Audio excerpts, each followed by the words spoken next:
Mga kabula, dito po tayo sa waiting shed sa mga antayin ng bus dito sa South Korea. So andito tayo nakatayo, naghintay tayo ng bus kahit hindi naman tayo sasakay ng bus. Kahit hindi naman tayo sasakay ng bus. Kahit hindi naman tayo sasakay ng bus.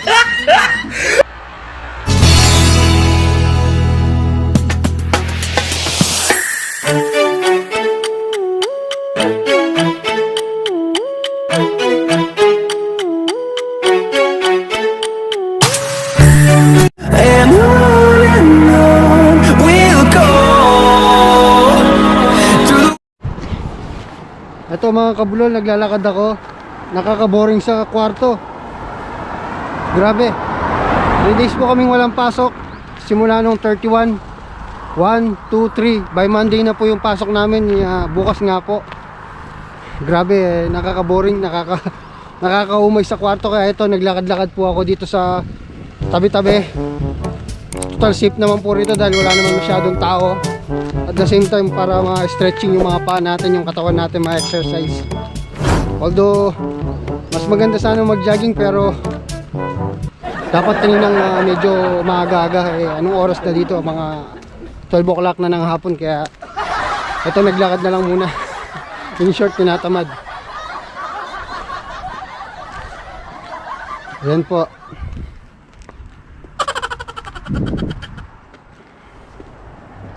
Yan po yung buhay namin dito sa South Korea. Sobrang tahimik. Parang ghost town.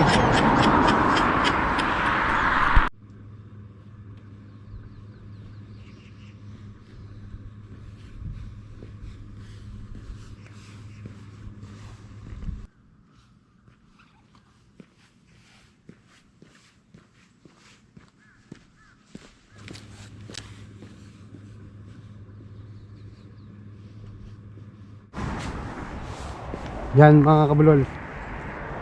Yun, daming plastic na puti.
So yun na nga po mga kapatid, kabulol.